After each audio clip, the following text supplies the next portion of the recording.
Potentiometer एक ऐसी device है जो मेनली यूज की जाती है किसी सेल का ईएमएफ मेजर करने के लिए, किसी दो सेल का ईएमएफ कंपेयर करने के लिए, या किसी सेल का इंटरनल रेजिस्टेंस निकालने के लिए। ठीक है, इसका सर्किट देखें हम तो इसके अंदर दो सर्किट होते हैं, एक प्राइमरी सर्किट, एक सेकेंडरी सर्किट। प्राइमरी सर्किट में ये आपकी बैटरी है, प्राइमरी बैटरी, जिससे हम कंपेयर करेंगे अननोन बैटरी को। प्राइमरी बैटरी का ईएमएफ हमें पता होता है, अननोन बैटरी का ईएमएफ हमें पता नहीं होता।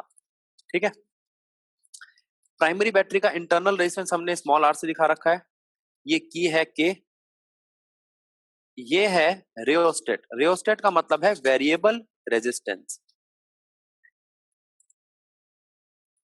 सेकेंडरी सर्किट में वो बैटरी है जिसका ईएमएफ हमें फाइंड आउट करना है, उसके ईएमएफ को हमने कैपिटल ई से दिखा दिया और इसको जोड़ दिया गैल्वेनोमीटर से, जिसका दूसरा एंड मूवेबल जॉकी के साथ जुड़ा हुआ है। जॉकी आपको रीडिंग देगी इस ए टू बी वायर के ऊपर।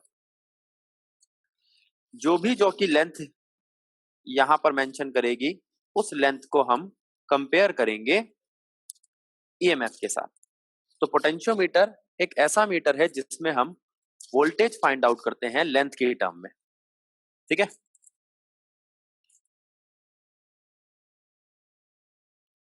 अब कुछ बातें ध्यान दो, नोट करने वाली बात है, पोटेंशियोमीटर की स्पेसिफिक रेजिस्टेंस हाई होनी चाहिए और उसका टेम्परेचर कोफिशिएंट ऑफ रेजिस्टेंस वो लो होना चाहिए। यानी कि टेम्परेचर चेंज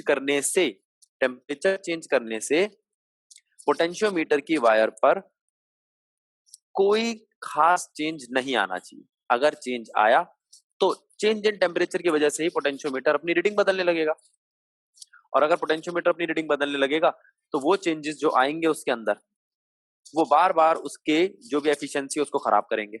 मतलब अगर आप 25 डिग्री सेल्सियस पे एक्सपेरिमेंट करते तो जवाब अलग आएगा, 35 पे अलग आएगा, 45 पे अलग आएगा। तो कंडीशन के हिसाब से अगर आपके आंसर अलग आते हैं तो वो मीटर या मेजरिंग इंस्ट्रूमेंट अच्छा सेंसिटिव नहीं माना जाता। ठीक है, दूसरा पॉइंट, रेजिस्टिविटी हाई होनी चाहिए। स्पेसिफिक रेजिस्टेंस का मतलब है रेजिस्टिविटी, पोटेंशियोमीटर की रेजिस्टिविटी हाई होनी चाहिए। अच्छा, अगला point, all higher potential points यानी कि positive terminals of primary and secondary circuit must be connected to point ए,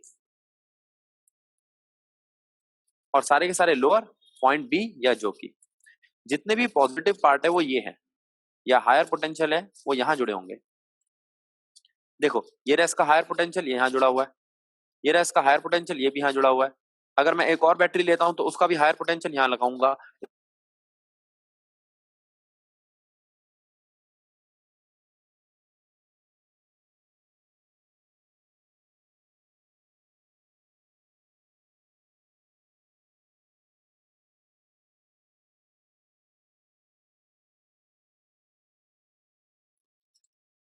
जो कि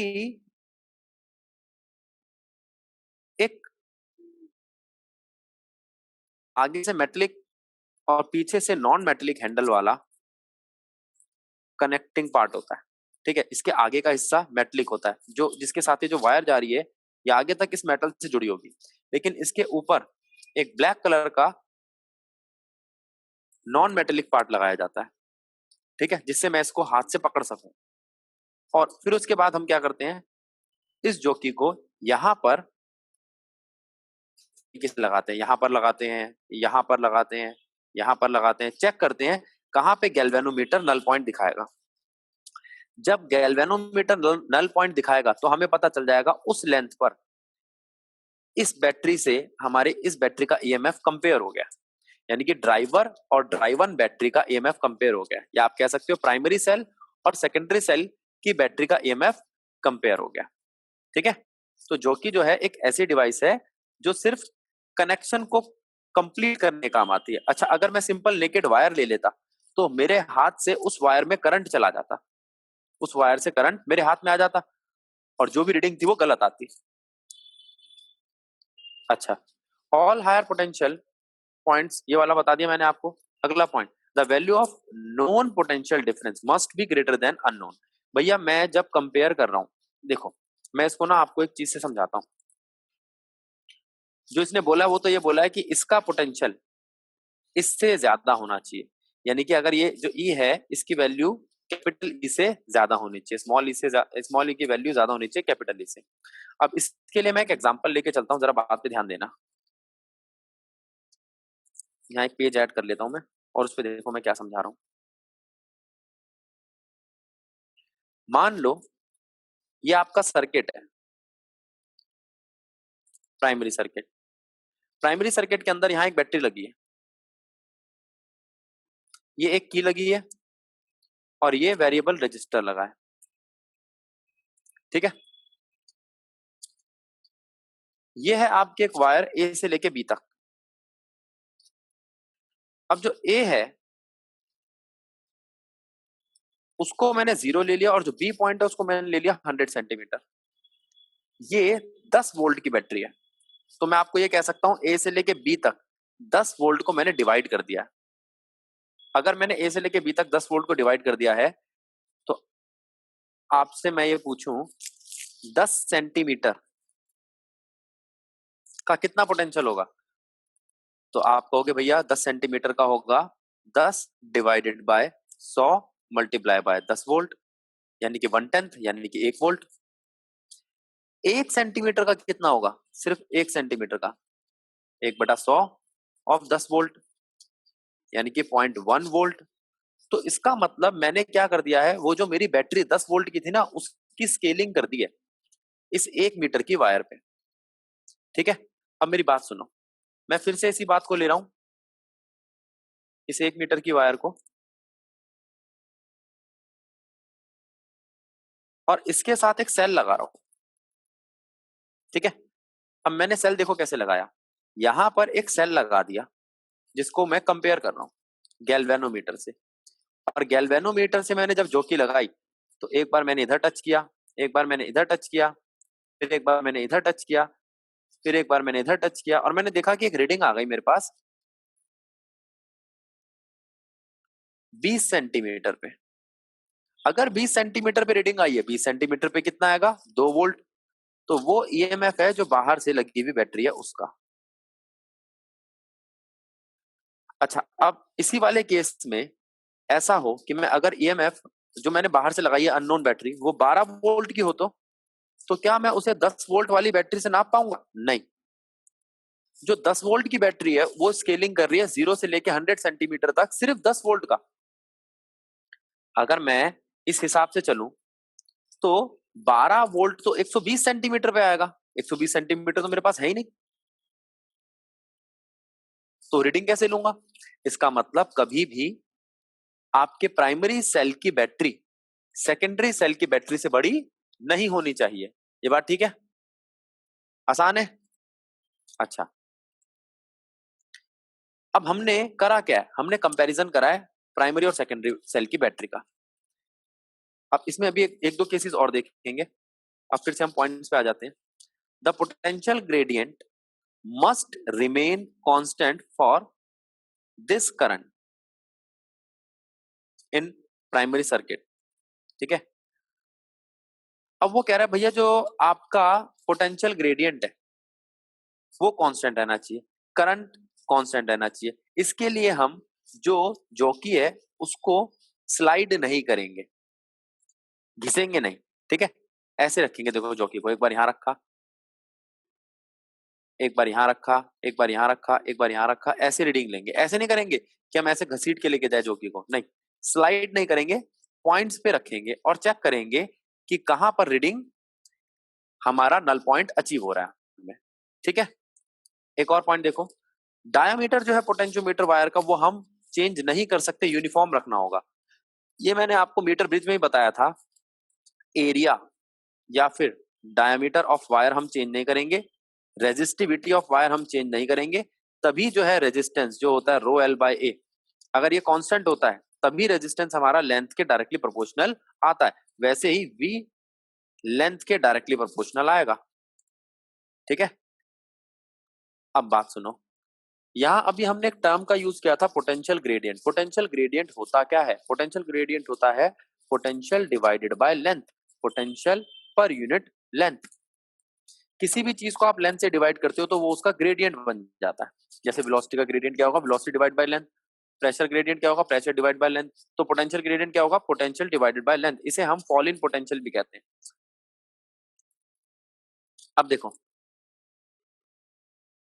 यहां से आपको क्या क्या चीजें पता चलती है? पोटेंशियल ग्रेडियंट है V बाय L, हाँ जी।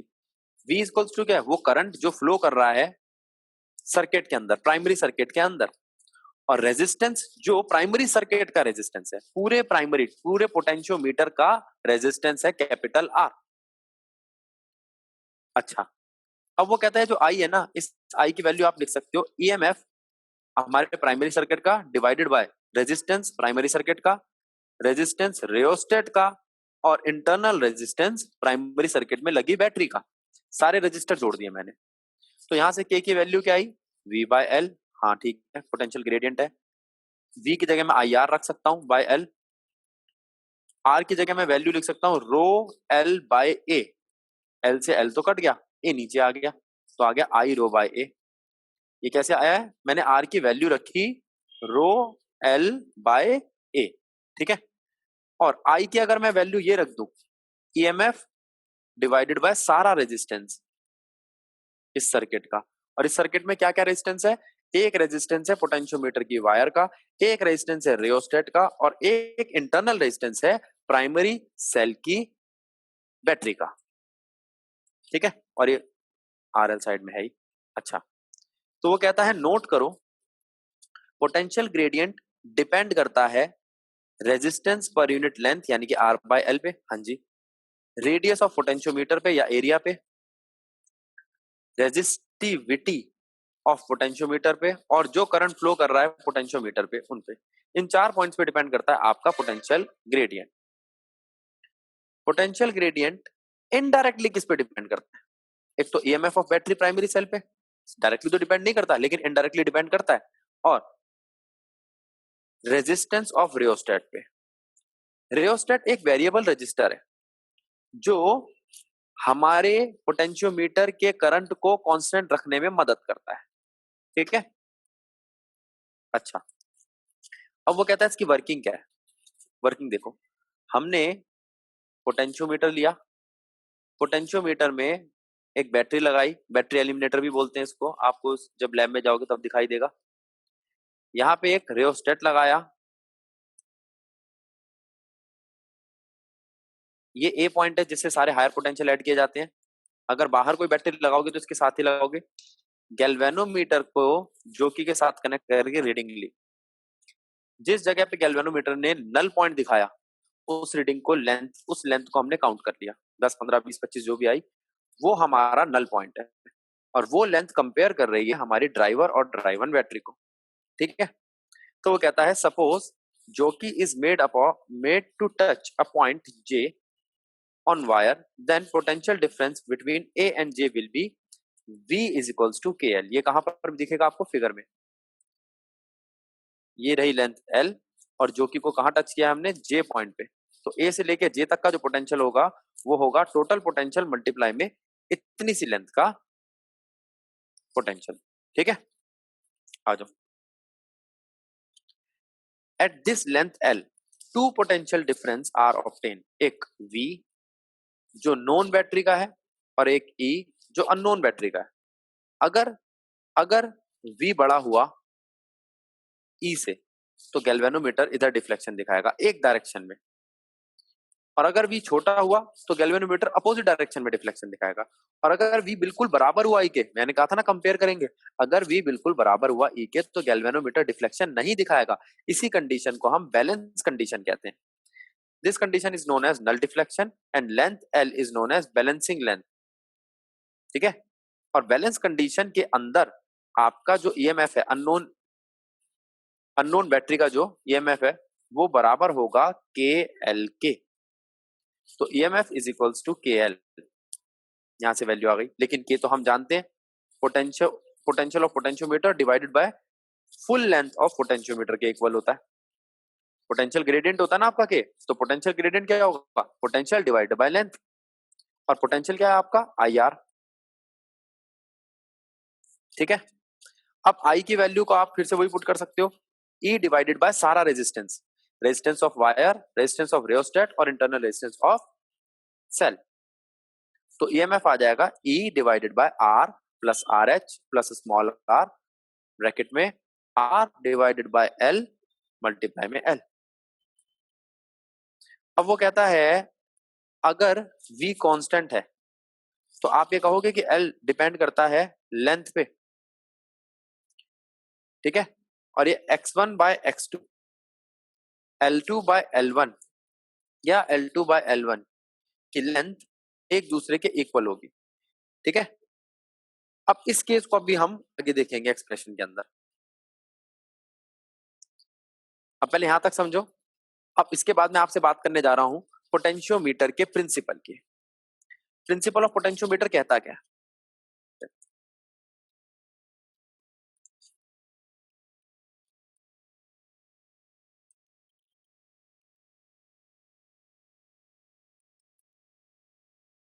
प्रिंसिपल ऑफ पोटेंशियोमीटर कहता है V is directly proportional to length, या V is equals to K length. तो K क्या आ गया आपका, पोटेंशियल ग्रेडियंट। अब आप पूछोगे भैया V is directly proportional to length कैसे आया? ये आया ओम्स लॉ से। ओम्स लॉ कहता है V equals to I R. I R को लिख सकते हो रो एल बाय ए। अगर आई, रेजिस्टिविटी और एरिया कांस्टेंट है तो उन सबको एक साथ लिख सकता हूं मैं इस तरीके से, और ये मिलकर बन जाएंगे आपका पोटेंशियल ग्रेडियंट के, और V इज डायरेक्टली प्रोपोर्शनल हो जाएगा एल। ये है आपका पोटेंशियोमीटर का लॉ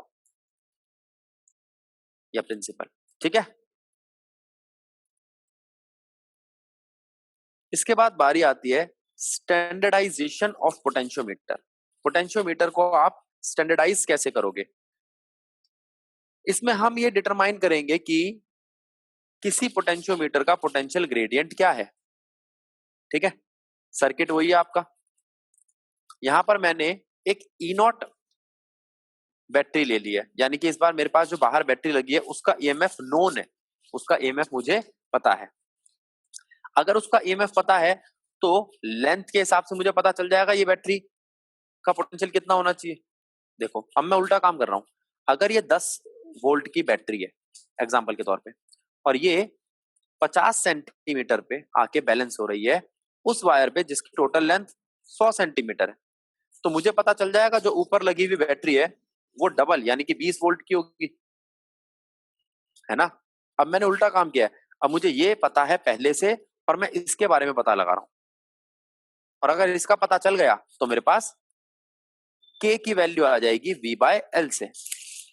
20 वोल्ट का अगर आपका ऊपर वाला ईएमएफ है यानी कि V है, और लेंथ 100 सेंटीमीटर है, तो हर एक सेंटीमीटर 0.2 वोल्ट का होगा, 1 सेंटीमीटर। और पर सेंटीमीटर यानी कि पर लेंथ, और पर लेंथ चीज क्या होती है, पर लेंथ पोटेंशियल क्या होता है, ग्रेडियंट। ठीक है, देखो क्या कह रहा है, let the balancing length for the standard EMF E not be and L naught. ठीक है, अब वो कह रहा है जो बैलेंसिंग लेंथ आई है एक स्टैंडर्ड ई नॉट के लिए वो एल नॉट है, then by the principle E naught is equals to X L naught. ये जो एक्स है क्या है, ये एक्स मैंने के की जगह पे यूज किया है। अगर कभी के की के लिए यूज कर लेते हैं तो आप एक्स यूज कर सकते हो। अभी तुम पूछ रहे थे ना भैया एक्स क्या होता है, आप ये लिखो या ये लिखो,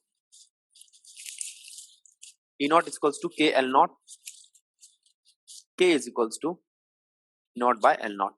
ठीक है, तो ये जो आपने पूछा था ना x1 बाय x2 क्या है, ये दो अलग अलग के हैं, दो अलग अलग पोटेंशियल्स के, और उनकी length L1 L2 full length और L1 L2 balancing length. Capital L और कैपिटल L1 और कैपिटल L2 है फुल लेंथ, दो अलग पोटेंशियोमीटर की, और स्मॉल L1 और स्मॉल L2 है दो बैलेंसिंग लेंथ। ठीक है, अब बारी आती है सेंसिटिविटी ऑफ पोटेंशियोमीटर की। A potentiometer is said to be more sensitive if it measures a small potential difference more accurately. जितना छोटे से छोटा पोटेंशियल डिफरेंस कोई मीटर मेजर करेगा तो उतनी ही बढ़ती जाएगी उसकी सेंसिटिविटी। तो सेंसिटिविटी बढ़ाने के लिए आप एक काम करो, पोटेंशियोमीटर की वायर की लेंथ बढ़ा लो। अब अगर आपको कोई क्वेश्चन दे कि 1 मीटर की वायर ज्यादा सेंसिटिव रहेगी या 4 मीटर की, तो आप कहोगे 4 मीटर की ज्यादा सेंसिटिव रहेगी। और दूसरा क्वेश्चन ये पूछे 4 मीटर की ज्यादा सेंसिटिव रहेगी या 10 मीटर की, तो 10 मीटर की ज्यादा सेंसिटिव रहेगी। बस प्रैक्टिकली वो पॉसिबल होनी चाहिए, ठीक है। इसलिए वो क्या करते हैं, इसको प्रैक्टिकली पॉसिबल करने के लिए पोटेंशियोमीटर की वायर्स कुछ इस तरीके से अरेंज करते हैं। ये कम जगह में भी आ जाती है और इनकी लेंथ भी ज्यादा होती है। यहां पर एक कंडक्टिंग क्लैंप लगा देते हैं जिनकी रेजिस्टेंस बहुत लो होती है और ये बिल्कुल पास पास में, जैसे वो गिटार की वायर होती है ना, उस तरीके से लगी होती है। आपके स्कूल में जो पाया जाएगा उसमें 4 वायर होती है, यानी कि 4 मीटर का potentiometer. The sensitivity is inversely proportional to K, मतलब अगर किसी का पोटेंशियल ग्रेडियंट ज्यादा होगा तो उसकी सेंसिटिविटी कम होगी। अगला point, resistance of primary circuit will have to decrease to increase sensitivity. Resistance जो है प्राइमरी सर्किट की वो क्या होनी चाहिए, कम होनी चाहिए सेंसिटिविटी बढ़ाने के लिए, और जो लेंथ है वो ज्यादा होनी चाहिए, तो मैं बता चुका हूं। तो ये 3 पॉइंट यहां पर निकल कर आए हैं पोटेंशियोमीटर की सेंसिटिविटी को बढ़ाने के लिए, ठीक है। अब ये तो बातें हमने कर ली। अब हम बात करते हैं पोटेंशियोमीटर की एप्लीकेशन क्या है, जरा ध्यान दो। एप्लीकेशन ऑफ पोटेंशियोमीटर, पहली एप्लीकेशन है, इसको यूज किया जाता है दो सेल के ईएमएफ को कंपेयर करने के लिए, दो अलग अलग सेल्स के ईएमएफ को कंपेयर करने के लिए। देखो ऊपर जो सर्किट लगाया है वो तो प्राइमरी सर्किट है, नीचे मैंने दो बैटरियां ले लिया, एक का ईएमएफ है E1 और दूसरे का ईएमएफ है E2। E1 और E2 के लिए जो कि दो लेंथ निकालेगी। देखो अगर मैं कनेक्ट करता हूं E1 से तो जो कि देती है लेंथ L1, और अगर मैं कनेक्ट करता हूं E2 से तो जो की रीडिंग देती है लेंथ L2। मेरे पास दो लेंथ आई है L1 और L2, ठीक है। तो क्या मैं कह सकता हूं EMF इज इक्वल्स टू के L1 और EMF 2 इज इक्वल्स टू के L2। क्यों, के क्यों नहीं चेंज किया मैंने, क्योंकि मेरा पोटेंशियोमीटर तो सेम है। सही बात है भाई, पोटेंशियोमीटर तो मैंने चेंज किया नहीं, तो मैं के क्यों चेंज करूं। दोनों सर्किट में के सेम है। अगर मैं इन दोनों इक्वेशंस को डिवाइड करता हूं तो वैल्यू आती है E1 divided by E2 equals to L1 divided by L2, ठीक है। आगे अब वो कहता है एक दो केस बना लो। अगर मान लो ऐसा होता कि यहां पर एक बैटरी ना देकर मुझे दो बैटरी दी जाती इस तरीके से, एक ऐसे और एक ऐसे, देख रहे हो, जो इस तरीके से लगी है। पहला वाला केस है सीरीज का और दूसरा केस है पैरेलल का। सीरीज में वो E1 E2 ऐड किए जाते और पैरेलल में E1 और E2 सब्ट्रैक्ट किए जाते। देखो जब ये सीरीज में है तो मैंने दोनों के ईएमएफ ऐड कर दिए, और जब पैरेलल में है तो दोनों के ईएमएफ सब्ट्रैक्ट कर दिए, ठीक है। अब मेरी बात सुनो, ये जो ऐड किया है उसके लिए एक लेंथ L1 है और जो सब्ट्रैक्ट किया है उसके लिए एक लेंथ L2 है, ठीक है। पोटेंशियल ग्रेडियंट दोनों के लिए सेम है, तो आप कह सकते हो E1 plus E2 divided by E1 minus E2 equals to L1 by L2, और E1 divided by E2 is equals to L1 plus L2 divided by L1 minus L2। क्या करा है, कुछ नहीं करा। जिस तरीके से ईएमएफ का एडिशन सब्ट्रैक्शन लेंथ के इक्वल है, वैसे ही ईएमएफ का रेशियो लेंथ के एडिशन और सब्ट्रैक्शन के इक्वल है, ठीक है। वहां से वन कॉमन लेके इधर भेज दिया। तो ये हुई आपकी पहली एप्लीकेशन जिसमें हमने दो सेल को कंपेयर किया है, ठीक है। और वो दो सेल सेट में भी हो सकते थे, सीरीज में और पैरेलल में, और ये क्वेश्चन आता है बेटा। आगे देखो, to determine the internal resistance of primary cell. अब ये सेल दिखाई दे रहा है आपको, इसका इंटरनल रेजिस्टेंस कैसे निकालोगे। मान लो इसका इंटरनल रेजिस्टेंस हमने ले लिया स्मॉल आर, तो क्या करेंगे? तो मैंने यहाँ पे दो की लगा लिए, एक है की के जो हमारे सर्किट की मेन सर्किट की होती है और एक होती है के डैश। अगर मैं सिर्फ की के को ही क्लोज करूं, ओनली की के इज क्लोज्ड, तो जो ईएमएफ है वो आएगा के एल वन। और अगर की के और के डैश दोनों क्लोज की गई तो पोटेंशियल आएगा के एल टू। अगर मैं इस की को क्लोज करता हूं तो यहां से करंट जाता है और रीडिंग आती है लेंथ 1। और अगर मैं इस की को क्लोज करता हूं तो करंट यहां से जाता है और रीडिंग आती है लेंथ 2। लेंथ 2 जब आती है तो इसका पोटेंशियल टर्मिनल पोटेंशियल जिसे कहते हैं वो आता है, ठीक है। और अगर की के नहीं क्लोज करता तो सिंपल इसका ईएमएफ आता है। अब ईएमएफ डायरेक्टली प्रोपोर्शनल है L1 के और पोटेंशियल डायरेक्टली प्रोपोर्शनल है L2 के। ये इक्वेशन तो वही पिछली जैसी इक्वेशन थी वैसी बन गई, तो E बाय V आ गया L1 बाय L2, ठीक है। लेकिन हम जानते हैं ईएमएफ क्या होता है, करंट सर्किट का इंटरनल रेजिस्टेंस प्लस जो रेजिस्टर हमने एक्सटर्नल ले रखा है। और जो पोटेंशियल है सिर्फ टर्मिनल पोटेंशियल का, जिसमें हमें इंटरनल रेजिस्टेंस को नहीं लेना, वो होगा V equals to I R dash. अगर मैं इन दोनों को डिवाइड कर दूं तो E बाय V क्या आएगा, small r plus R dash divided by R dash. अब आप एक काम करो, इन दोनों इक्वेशन को इक्वेट कर दो। E बाय V तो इक्वेट हो जाएगा L1 by L2 equals to small r plus R dash divided by R dash. Value क्या आई, small r is equals to L1 by L2 minus 1 multiplied by capital R, ठीक है। ये हो गई आपकी सेकंड एप्लीकेशन। थर्ड एप्लीकेशन में हम क्या कर रहे हैं, कंपैरिजन कर रहे हैं रेजिस्टर्स का, दो रेजिस्टर्स का। जैसे अभी ईएमएफ का कंपैरिजन करा था, ये रहे दो रेजिस्टर, ठीक है। इनके बीच में एक एक्स पॉइंट है और इनके इस साइड पे एक जेड पॉइंट है। यानी कि अगर मैंने गैल्वेनोमीटर इधर से कनेक्ट कर दिया तो मैं R1 की वैल्यू ले लूंगा, और अगर मैंने गैल्वेनोमीटर इधर से कनेक्ट कर दिया तो R1 प्लस R2 की वैल्यू ले लूंगा, ठीक है। Z से गैल्वेनोमीटर कनेक्ट करने पर दोनों आएंगे और X से वैल्यू कनेक्ट करने पर सिर्फ R1 आएगा। लेट, अब नीचे देखो क्या लिखा है, let the balancing length for R1 is L1। मान लो जब मैंने X से कनेक्ट किया तो लेंथ L1 और जब मैंने Z से कनेक्ट किया तो लेंथ आई L2, यानी कि R1 प्लस R2 के लिए लेंथ आई L2, ठीक है। तो आप कह सकते हो I R1 is equals to X, वही है आपका K, कांस्टेंट K L1, और I R1 plus R2 equals to K L2। तो R1 डिवाइडेड बाय R2 आ गया L2 minus L1 divided bye L। वही सेम कंपैरिजन है जैसे हमने ईएमएफ में कंपेयर किया था, ठीक है। अगर हम इन दोनों को डिवाइड करते हैं तो डिवाइड करने पर I से I कट जाएगा, L से L ये K से K कट जाएगा, और हमें आंसर मिलेगा R1 plus R2 divided by R1 is equals to L2 divided by L1। फिर कॉमन लेके हम इधर उधर करेंगे, वो वैल्यू आ जाएगी, ठीक है। तो यहां पे पोटेंशियोमीटर टॉपिक कंप्लीट होता है आपका। इसके कुछ क्वेश्चन देखेंगे अभी हम एनसीईआरटी के, ध्यान दो बच्चों। ये पोटेंशियोमीटर है आपका, वही प्राइमरी सर्किट और नीचे सेकेंडरी सर्किट, ठीक है। वो कहता है जो सेकेंडरी सर्किट है वही आपका ये पॉजिटिव पार्ट या हायर पोटेंशियल वाला पॉइंट है।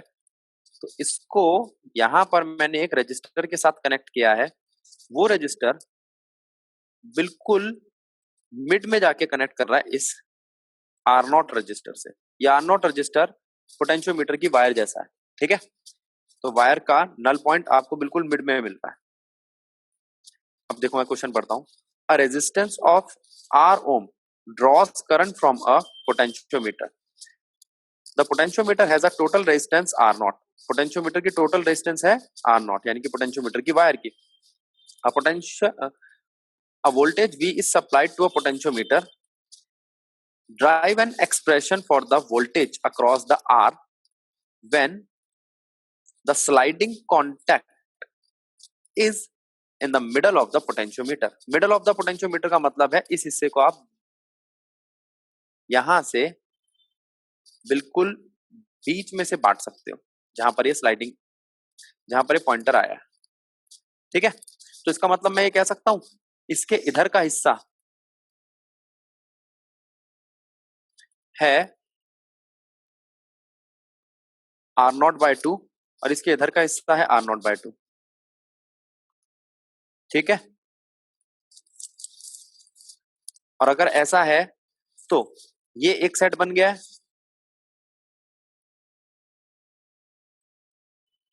देखो ये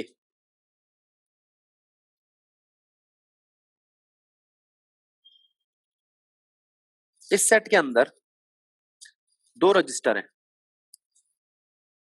और दोनों के दोनों पैरेलल में है। देखो कैसे रजिस्टर है, एक है पूरा R और एक है R0/2, दोनों पैरेलल में। और उन दोनों के पैरेलल के साथ बचा हुआ R0/2 सीरीज में, ठीक है। तो यहां से R पैरेलल आएगा 1/R parallel is equals to 1/R0/2 plus 1/R, ठीक है। इसको सॉल्व कर लेंगे। फिर जो यहां से RP आएगा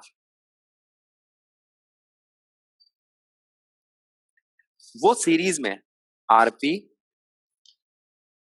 सीरीज में है बचे हुए आधे R0/2 से। तो R जो आएगा आपका नेट वो आएगा RP प्लस R0/2, ठीक है। R पैरेलल की वैल्यू वो होगी 1/R0/2 प्लस 1/R। देखो यही किया है यहाँ पर, 1/R1 बोल दिया है जिसको मैंने RP बोला था, 1/R प्लस 1/R0/2 सॉल्व किया R पैरेलल को, फिर R पैरेलल को ऐड कर दिया, ये रहा देखो R पैरेलल को ऐड कर दिया R0/2 से, ठीक है। अब अगर करंट जो पोटेंशियल ड्रॉ कर रहा है वो I है, तो I क्या होगा, potential divided by total resistance, ठीक है। ये आ गई आपकी वैल्यू I की। और अगर आपको V1 निकालना हो पोटेंशियल R1 के लिए, R1 मतलब इस सर्किट के लिए, तो वो होगा आपका करंट पोटेंशियोमीटर का मल्टीप्लाई में रेजिस्टेंस R पैरेलल का, ठीक है। अब इस क्वेश्चन पे ध्यान देंगे।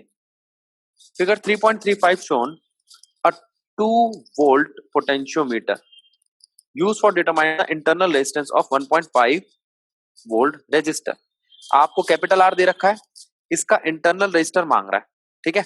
अभी मैंने आपको बताया था इंटरनल रेजिस्टेंस निकालने का फॉर्मूला क्या है,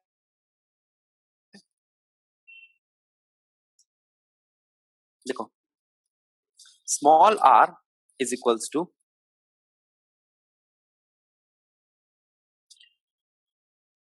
L1 by L2 minus 1 multiplied by capital R। Formula put कर दो। अरे वाइट ही आ गए, अब देखो अब आ गया।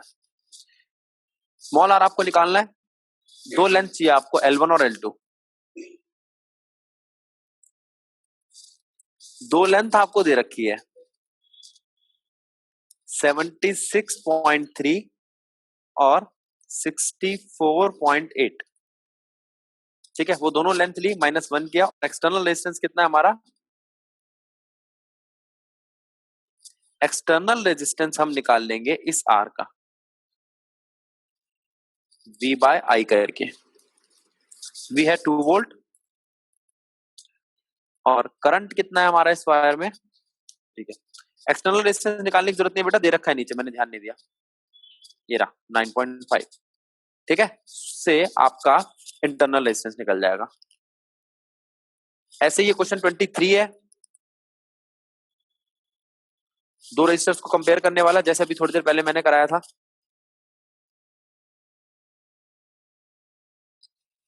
ठीक है। और एक 22 है, इनको